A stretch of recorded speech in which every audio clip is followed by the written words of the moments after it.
그날 저물 때에 제자들에게 이르시되 우리가 저편으로 건너가자 하시니 그들이 무리를 떠나 예수를 배에 계신 그대로 모시고 가매 다른 배들도 함께 하더니 큰 광풍이 일어나며 물결이 배에 부딪혀 들어와 배에 가득하게 되었더라. 예수께서는 고물에서 베개를 베고 주무시더니 제자들이 깨우며 이르되 선생님이여 우리가 죽게 된 것을 돌보지 아니하시나이까 하니 예수께서 깨어 바람을 꾸짖으시며 바다더러 이르시되 잠잠하라 고요하라 하시니 바람이 그치고 아주 잔잔하여 지더라. 이에 제자들에게 이르시되 어찌하여 이렇게 무서워하느냐 너희가 어찌 믿음이 없느냐 하시니 그들이 심히 두려워하여 서로 말하되 그가 누구이기에 바람과 바다도 순종하는가 하였더라. 아멘. 정도의 차이는 있지만 누구나 인생의 풍랑은 다가옵니다. 건강에 자신 있다고 생각했던 분이 어느 날 생각지 못한 중병이 올 수도 있습니다. 이만하면 되겠지 든든하게 사업처 세웠던 분에게 어느 날 위기가 찾아올 수도 있습니다. 오손도손 행복한 가정 이루었는데 생각지 못한 고난이 다가올 수도 있습니다. 누구에게나 정도의 차이는 이렇게 인생의 풍랑이 다가올 수 있습니다. 오늘 본문의 배경도 그렇습니다. 예수님께서 말씀을 전하신 다음에 제자들에게 배를 띄어서 저곳으로 건너가자 하시고 예수님은 고물에 누워서 주무셨습니다. 제자들은 이런 여행은 일상적인 여행이었습니다. 항상 다니던 일상의 바다였습니다. 그런데 갑작스럽게 풍랑이 요동하기 시작합니다. 갈릴리 바다는 지중해에서 바람이 넘어오는데 이 산을 타고 넘어오게 되다 보면 갑작스럽게 온도가 차이가 나면서 풍랑이 종종 일 때가 있다고 합니다. 제자들은 여느 때처럼 다니는 호수였지만 갑자기 풍랑이 일어났을 때 이 갈릴리 호수에서 잔뼈가 굵었던 그들이 나름대로 살아보려고 노력하지만 해결할 수가 없었습니다. 노를 젓고 몸부림쳐도 풍랑을 이기지 못합니다. 이런 위태로운 상황 가운데 지금 뭘 하십니까? 주무십니다. 배를 좀 젓는데 도움 주지도 않습니다. 뱃속에 들어온 물도 퍼내지도 않습니다. 충고의 말씀도 위로의 말씀도 없으십니다. 골골 주무시기만 합니다. 이런 사실에 제자는 더욱더 가슴이 여며졌습니다. 우리의 인생의 여정 가운데서도 풍랑이 일고 가장 힘들 때 주님은 침묵하시는 경우가 참 많이 있습니다. 아무리 둘러봐도 주님 보이지 않습니다. 세상 모르고 깊이 잠이 드신 것만 같을 때가 있습니다.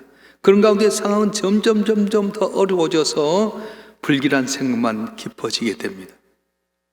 제자들도 그렇습니다.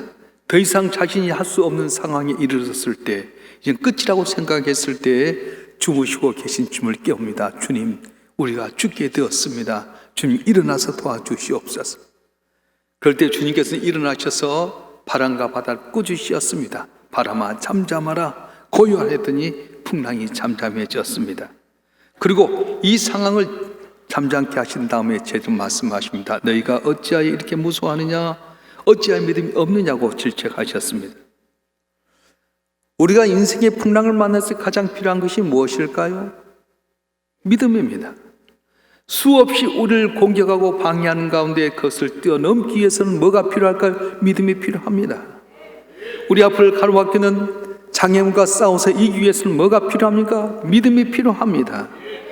우리를 날마다 찾아와서 낙심하고 두렵게 하는 것을 이기기 위해서 뭐가 필요합니까? 믿음이 필요합니다. 그럼 이 믿음이 무엇입니까? 첫째는 하나님께서 주신 풍랑을 기꺼이 받아들인 것이 바로 믿음입니다. 우리는 아무도 원치 않는데도 불구하고 우리 삶 가운데 생각지 못한 풍랑이 일어납니다. 할 수만 있으면 고통이 없는 삶, 슬픔이 없는 삶, 가난도 배고픔도 없는 삶을 살기를 원하지만 그러나 생각지 못하게끔 내 삶 속에 생각지 않는 질병도 고통도 슬픔도 아픔도 실패도 다가오게 됩니다. 그래서 이걸 이겨내려고 몸부림치지만은 그러나 우리 삶 가운데 이러한 일들이 종종 일어나고 있다고 하는 겁니다. 그럴 때 많은 사람들은 왜 하필이면 내게 이런 일이 있느냐고, 왜 내게만 이런 고통이 있냐고 불평하고 낙심할 때가 있습니다. 그런데 우리는 어떻습니까? 믿음의 삶이 이런 풍랑 가운데서도 오직 주님만 바라보고 의지해야 된다는 거예요. 이게 바로 믿음입니다. 며칠 전에 김사모 목사님을 뵐 수 있는 기회가 있었습니다. 그분 만날 때마다 참 저분은 큰 은혜와 지혜를 얻은 분이구나. 제일 어려운 것이 지는 것인데 질 때 이긴다, 그렇게 말씀하셨어요. 문득 당신께서 명성길을 개척했던 이야기가 생각이 났습니다. 희양교라는 공장교에서 열심히 섬기면서 교회를 부흥시켰는데 10년 만에 쫓겨나게 됐습니다. 모든 빚도 안고 쫓겨나게 됩니다. 갈 곳이 없어서 교회에서 얼마 떨어지지 않은 밭이 하나 있었는데 그 비닐하우스가 있었어요. 그래, 저쪽에 가서 비닐하우스에서 교회를 개척해야 되겠다, 그런 마음 가지고 계약을 이제 준비하고 있으면서 마치 시골에 일이 있어 내려가면서 가장 믿음직하고 교회 재정을 감당하고 있던 집사님에게 꼭 저 밭을 사달라고, 정말 기도하면 저걸 사달라고 부탁하고 내려갔는데 갔다서 보니까 그 밭이 다른 사람이 팔려졌어요. 어떻게 된 거냐? 그랬더니 계약을 하려고 가다 보니까 인감 도장이 없어서 집에 돌아갔다 나온 순간에 다른 사람이 그걸 사버렸어요. 10년 동안 애써서 섬겼던 교회에서 쫓겨났습니다. 가까이 밭에 있는 비닐하우스에서 교회를 개척하려고 했는데 그것도 팔려졌습니다. 그래서 마음이 울며 어디로 갔냐면 종착역의 인생 명성 이 500번 종점에 가서 버스 안내양 전도하려고 명일동 명자에다가 소리성자를 써서 명성교회가 세워졌습니다. 만약에 그때 비닐하우스에서 교회를 시작했다면 명성교회가 있었겠는가? 해안교에서 쫓겨나지 아니하고 그 비닐하우스에서 만약에 교회를 했더라면 오늘의 명성교회가 있었겠는가? 아니었다는 거예요. 그때는 몰랐습니다. 그때는 아픔이 있었습니다. 그런데 이 모든 것을 불만하기보다는 뜻이 있는 줄 알고, 나는 할 수 없습니다. 주님만이 할 수 있습니다. 주께서 세워주시옵소서. 500번 종점에서 새롭게 시작했는데 놀란 은혜로 교회가 부흥해서 세계적인 교회로 베풀고 나눠주는 교회가 되었던 겁니다. 우리 가운데 생각지 못했던 사업의 실패라든가 육신의 질병이라든가 내가 상상치 못했던 아픔이 있을 때 여러분 염려하지 마세요. 이것도 섭리하신 하나님께서 함께한다고 믿게 되면 그게 바로 진정 믿음인 자고 담을 넘게 될 줄로 믿습니다. 요셉이 형들에 의해서 애굽 땅 종으로 팔려가게 됩니다. 웅덩이에 갇혀서 형들이 말합니다. 죽이자. 아니다, 형제는 어떻게 죽일 수 있냐, 팔자. 그때 요셉이 얼마나 기도했는지 모릅니다. 하나님, 나를 도와주시옵소서. 형님들 마음이 감동되게 하시오. 내 아버지가 나니까 팔려지게 되면 어떻게 삽니까? 믿음의 조상이라고는 내 아버지 품으로 돌아가게 해달라고 얼마나 기도했는지 모릅니다. 근데 하나님은 안 들어주셨습니다. 그래서 형들에 의해서 팔려가는 요셉이 얼마나 절망하고 낙심했겠습니까?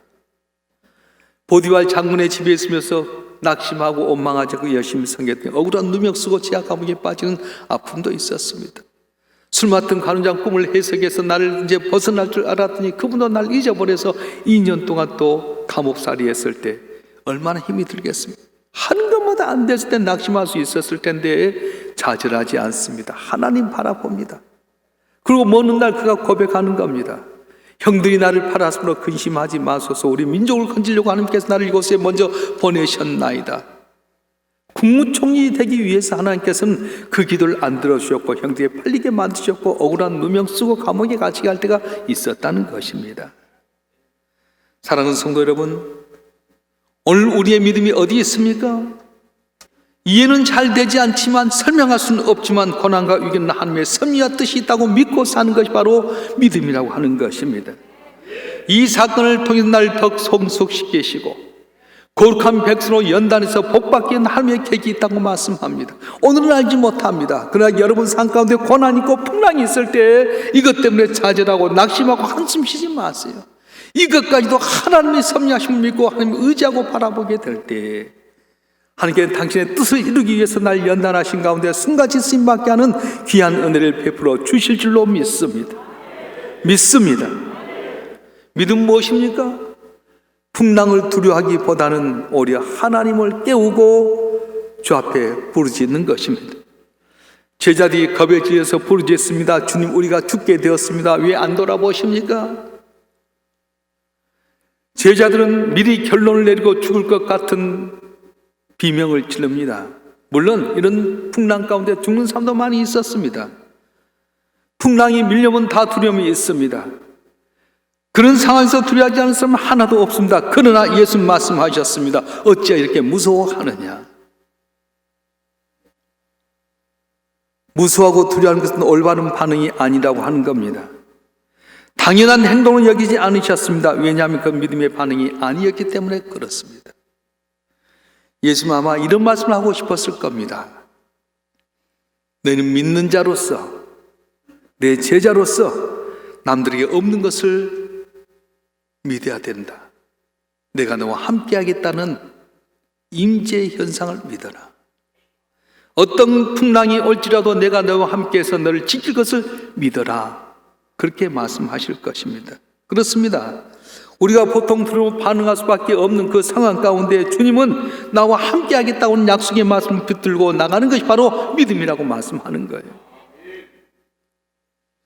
자동차 운전 면허증을 딴 초보 운전자들은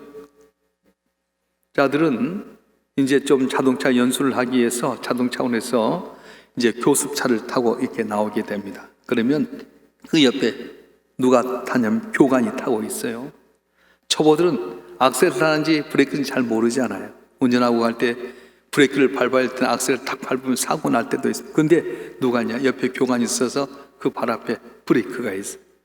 속도를 계속 내고 있을 때 너무 빨리 간 브레이크를 조절해 주게 되고요. 왼쪽으로 갈 때는 왼쪽으로 깜빡이 여세요. 오른쪽으로 여세요. 지금 들어가서 하나하나 연단한 가운데 초보 운전자들이 경륜을 쌓으면서 운전을 잘하게 됩니다. 어떤 초보자는 브레이크를 밟았는데 악셀을 밟아서 사고 난 경우도 있습니다. 대형 사고로 이루어졌습니다. 그래서 초보자 혼자 운전하는 건 너무 위험합니다. 우리는 모두 인생이란 운전대에 처음 앉아있는 초보 운전자와 같습니다. 그런데 이런 초보 운전자들에게 있어서 언니나 동행하셔서 완벽한 교관을 쏠리 인도하신 주님이 계신다고 말씀하는 거예요. 오늘 본문에 보니까 제자들이 두려워하고 염려할 때 다행하게도 인생의 완전한 운전자인 주님이 배 타고 있으셨습니다. 그런데도 불구하고 위태한 일이 일어났던 것입니다. 제자들은 한계 상황에 봉착했습니다. 노는 어부들로서 폭풍에 대처하는 노력을 다 해봤지만 인간의 한계 상황에 받쳤을 때 그때야 그는 황급히 예수님을 깨우기 시작했습니다. 여러분, 믿음이 있는 사람들은 어려운 풍랑일 때 주님을 깨우는 겁니다. 그동안 제자들은 염려하고 효동되기만 했지 주님을 깨우지 않았습니다. 오늘 그리스도도 마찬가지입니다. 인생의 풍랑을 만나며 허둥대고 불평하고 걱정하기만 했지 기도하지 않습니다. 어떻게 해요? 허둥대기만 하지, 당황하지만 하지 주님 깨우지 않습니다. 믿음은 무엇입니까? 주님을 깨우는 겁니다. 주께 부르짖습니다. 주님을 찾는 겁니다. 문을 두드리는 겁니다. 오늘 마가복음 4장 38절 말씀 한번 읽어볼까요? 마가복음 4장 38절 말씀 시작. 예수께서는 고물에서 배기를 베고 주무시더니 제자들이 깨우며 이르되 선생님이 우리가 죽게 된 걸 돌보지 아니하시나이까 하니. 아멘. 여러분 가운데 고난이 있습니까? 인생의 풍랑이 왔습니까? 어떻게 해야 됩니까? 함께 매달리시길 바랍니다. 찾고 두드릴 때에 주께서 응답해 주시는 겁니다.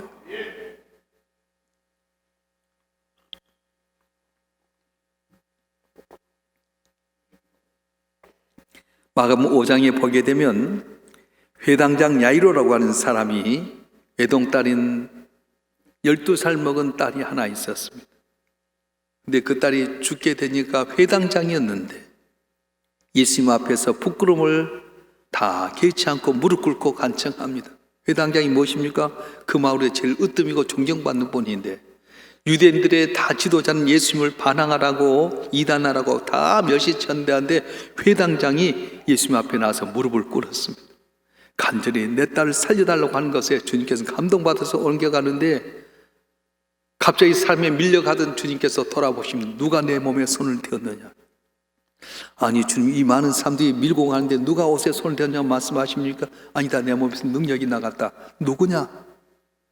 그때 초라하게 얼굴에 보자기를 둘러쓰고 사람들 가운데 자기를 감췄던 한 여인이 나타나서 접니다. 제가 그랬습니다. 그리고 사연을 이야기하는데 이분은 하혈을 하는 혈루병에 12년 동안 고생했어요. 처음에는 의사도 찾아가고 사람도 찾아가서 백방 노력했지만 고침받지 못합니다. 여자들이 한 달에 한 번씩 탈거리만 해도 얼마나 힘듭니까? 근데 매일같이 피를 흘려내니까 냄새는 나죠. 부정한 일이라고 멸시천대받죠. 혼자 있어야 되죠. 사랑은 부모도 다, 형제도 남편도 떠나버리고 혼자서 살아가는데 얼마나 힘이 됩니까? 그런데 예수라고 한 분이 하나님의 아들이라는 말씀을 듣고 은밀한 가운데, 사랑 가운데 갔다가 들키면 돌에 맞아 죽을 수 있는데도 불구하고 그는 보자기 얼굴을 가리고 초췌한 몸으로 와서 옷자락만 주고 낫겠다는 믿음으로 옷을 손대는데 주님이 돌아보신 거예요. 얼마나 놀랐겠습니까? 누가 내 옷에 손을 대었느냐? 내 몸에 능력이 나갔느니라. 자기 몸에 일어난 현상을 바라보면서 말했더니 주님 말씀합니다. 여자야, 내 믿음이 널 구원했다. 평안히 가라. 고침받았어. 12년 동안을 수고하고 애써도 고침받지 못했던 여인이 자기의 인생의 풍랑 가운데 주님 와서 간절한 마음으로 옷자랑 댔더니 병마가 낫는 역사가 일어났습니다. 이 장면 보고 우리는 좋아해야 될 때 속다른 사람이 있었습니다. 누굽니까? 회당장 야이로였습니다. 딸이 죽어가는 그 상황 가운데 저 여인 때문에 멈춰진 것 때문에 속상해합니다. 염려합니다. 주님 빨리 가십시다. 재촉하는데 사람들이 와서 말합니다. 오실 필요 없습니다. 당신 딸이 죽었습니다. 모두가 주저앉아서 울고 회당장도 울건데 말씀합니다. 걱정하지 말고 믿기만 해라. 가서 봤더니 애가 죽어서 하얀 천으로 덮여져 있습니다. 사람들은 슬피 옵니다. 주님께서 들어가셔서 천을 덮고 소녀에게 말합니다. 달리다굼, 소녀야 내가 내게 말하니 일어나라 했더니 호흡이 끊어진 이 소녀가 벌떡 일어나서 아버지 어머니 품에 안겨졌습니다. 마가복음 5장에서 우리에게 보여준 건 무엇입니까? 우리 인간의 한계 상황에 이르렀을 때 사람 찾지 않고 권력 찾지 않고 병원 찾지 않고 주님을 찾았더니, 주님을 깨웠더니 12년 동안 풀지 못했던 문제가 풀려지게 되게 되고, 사랑하는 딸이 죽었던데 살아나는 귀한 기적의 역사가 일어났던 것이었습니다. 사랑하는 성도 여러분, 오늘 우리가 인생의 풍랑을 만날 때 어디로 가는 겁니까? 사람 찾습니까? 세상 만나봅니까? 다 헛것일 뿐일 겁니다. 남과 비교할 수 내 모습이 더욱더 초라해질 수밖에 없습니다. 코로나 팬데믹 때문에 사업이 어렵습니다. 곤란 가운데 있습니다. 두려움 가운데 있습니다. 이럴 때 어떻게 합니까? 남은 사업 잘 되는데 나는 안 된다고 비교하면 더 절망에 빠지게 되게 되고요. 할 수 없다고 생각하면 더 좌절에 빠질 수밖에 없습니다. 그럴 때 어떻게 하는 겁니까? 믿음은 주님 바라보고 견디는 것입니다. 따라서 믿음은 주님 바라보고 견디는 것입니다. 예수님이 함께 하시는데 왜 풍랑이 일어나는 겁니까? 하나님의 자녀 우리 인생에 왜 고통과 좌절과 실패가 일어나게 되는 것입니까? 왜 믿는 성도들이 하나님 잘 믿는데도 불구하고 이런 고통을 당해야 되는 겁니까?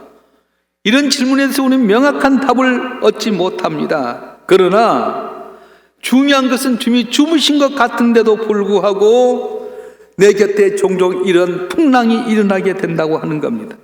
열심히 기도했음에도 불구하고 아무 일이 일어나지 않습니다. 상황을 변화시켜달라고 기도하지만 상황은 여전히 고난 가운데 있습니다.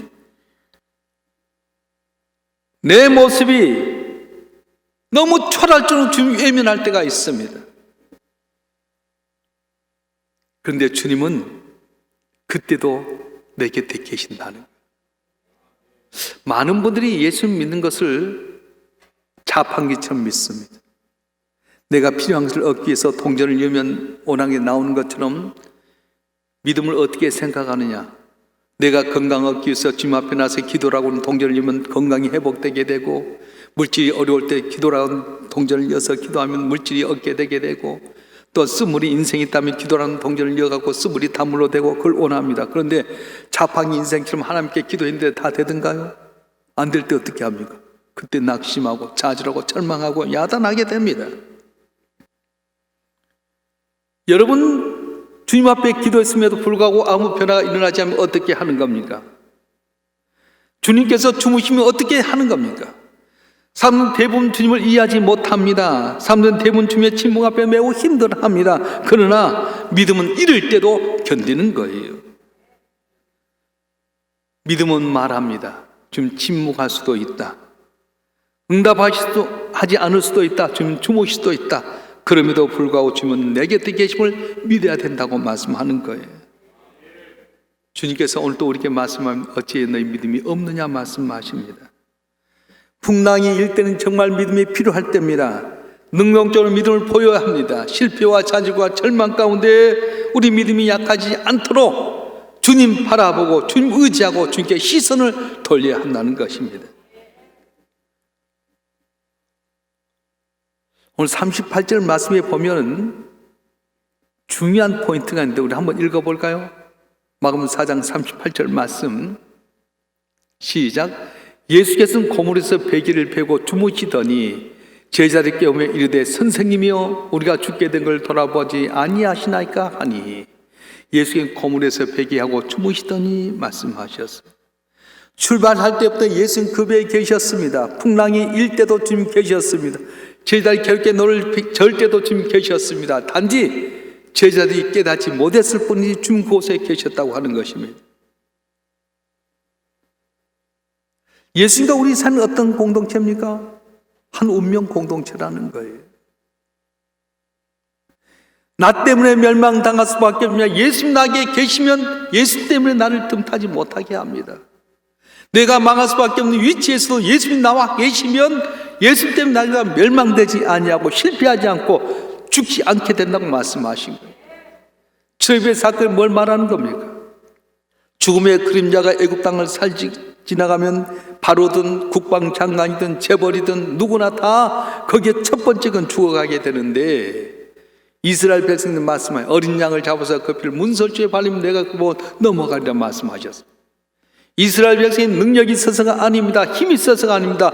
어떤 뛰어난 지혜가 있어서도 아닙니다. 그들은 정말로 보잘것없는 합기로 노예에 불과했지만은 주님의 말씀에 따라서 그의 피를 문설주 임방에 발랐더니 죽음의 그림자가 그걸 보고 넘어가서 그들은 살게 됐다고 말씀하는 거예요. 우리와 운명 공동체가 되기 위해서 하나님의 아들 예수님은 하늘 보좌를 보시고 땅에 오셨습니다. 십자가에서 처절히 고난당할 때 엘리 엘리 라마 사박다니 나의 하나님 나의 어찌하여 나를 버리시나이까 외치면서도 끝끝내 일을 감당했던 주님은 당시 죽음으로 말미암아 우리가 살게 하기 위해서 고난당하셨어요. 그래서 저와 여러분 한 분 한 분 그냥 있는 거 아니에요. 세상 사람 볼 때 보잘것 없고 능력 없고 가능성 없을지 모르지만 주님 나와 동행하시면 실패하지 않을 줄 믿습니다. 담을 넘어설 줄 믿습니다. 길을 열어갈 줄 믿습니다. 그래서 우리는 어떻게 해야 됩니까? 주님이 잠자는 것 같을 때도 우리는 주님 깨워야 됩니다. 사정 아뢰고 요청해야 됩니다. 가능한 빨리 긴급하게 주님을 깨워야 됩니다. 제자리 스스로가 어디 있었습니까? 풍랑일 때 자기 힘들어하지 말고 주님 곧바로 깨웠으면 풍랑을 안 당하고도 다 됐을 텐데 고난 다 당하고 난 다음에 그때야 주님 바라보고 깨웠어요. 그것도 감사하지요.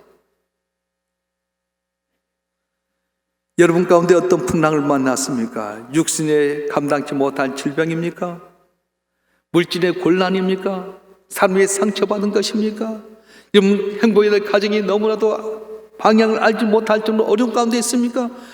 주무신 것 같은 주님 앞에 나와서 깨우시길 바랍니다. 부르시길 바랍니다. 넌 내게 부르시니라 내가 네게 응답하겠고 네가 알지 못한 그 은밀한 걸 내게 약속하신 주님께서 은밀한 가운데 여러분 삶을 도와주시고 담을 넘게 주실 줄로 믿습니다. 주실 줄로 믿습니다.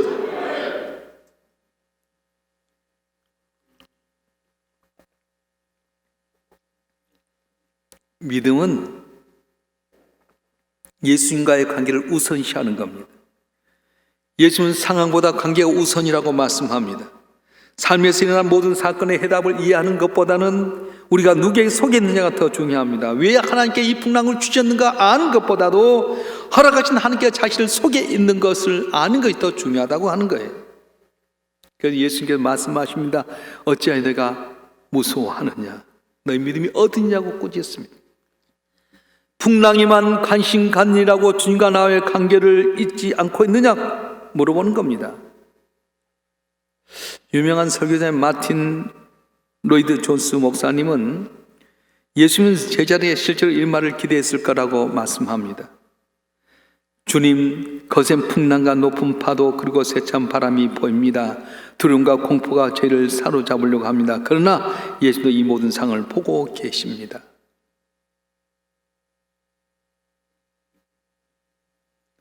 내게 세찬 바람, 높은 파도, 두려움과 공포가 나를 사로잡으려고 합니다. 그런데 지금 그때도 이 상을 알고 계시고 보고 계십니다 말씀하셨어요. 그렇습니다. 고통과 풍랑의 때에 필요한 것은 높은 파도에 고정된 내 시선이 주님께 돌려지는 것입니다. 그리고 난 주님에게 속해 있다고 하는 사실을 자문해 보는 겁니다. 물어보니 여러분 주님에 속해 있습니까? 여러분 시선이 풍랑만 바라봅니까? 아니면 주님을 바라보는 겁니까? 오늘도 주님은 우리를 향해서 말씀합니다. 너희 믿음이 어디냐고 말씀하는 겁니다. 풍랑이 높이 일 때 정말 믿음이 필요할 때입니다. 능동적으로 적극적으로 주님을 바라봐야 됩니다. 오늘 말씀 결론 지으려면 꾸미는 사람이 있는가 하면 가꾸는 사람이 있습니다. 꾸미는 사람이 외모에 목숨을 거는 사람이라고 한다면 가꾸는 사람은 내면의 중심을 두는 사람입니다. 시간이 흐르면 부패하는 음식이 있는가 하면 시간이 흐를수록 발효하는 음식이 있습니다. 지식도 부패하면 독선이 되지만 발효하면 지혜가 됩니다.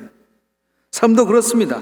꾸몄던 삶은 점점 부패해서 저물어 가지만 가꿨던 사람은 발효해서 여물어 가게 됩니다. 머리채가 아름다웠던 다윗의 아들 압살롬, 그는 외모를 치장하기 애썼습니다. 속마음을 가꾸기보다는 외모에 치장하다 아버지를 쫓아내고 왕이 되고자 하는 마음 갖고 쿠데타를 일으켰습니다. 처음엔 이긴 것 같았지만 결국 어떻게 합니까? 전세가 뒤집혀지게 되고 도망가다가 자기가 그냥 치장했던 머리가 상수나무에 걸려서 요압이라고 하는 장군에 의해서 비참하게 죽음합니다. 낡아지는 겉사람이 아니라 새로워지는 속사람 바라보는 것이 바로 믿음입니다. 꾸미기 위해서는 거울을 바라보지만 가꾸기 위해서는 성경을 읽어야 됩니다. 그래서 고린도후서 4장 16절에 보게 되면 그리고 우리가 낙심하지 아니하니 우리의 겉사람이 낡아지나 우리의 속사람 날로 새로워진도다 말씀하셨어요. 인생의 풍랑이 일 때 외모를 치장하기보다는 속사람을 가꾸는 여러분 되길 주님으로 축원합니다. 믿음을 세워나가게 되면 이 모든 풍랑도 주님이 주신 것이다. 두려워하지 않고 주님을 깨울 수 있게 되게 되고 주님과의 관계가 먼저임을 깨닫고 살아가게 되면 나와 함께 하시기 위해서 십자가에 매달려 죽으셨다가 부활하신 주님은 이 고난의 풍랑을 잠잠케 하여 주시고 승리하는 귀한 은혜를 주실 줄로 믿습니다. 주실 줄로 믿습니다. 여러분 한 번 하면 고난 가운데 승리하고 간증하는 복된 심령 되길 주님으로 축원합니다. 축원합니다. 기도하겠습니다.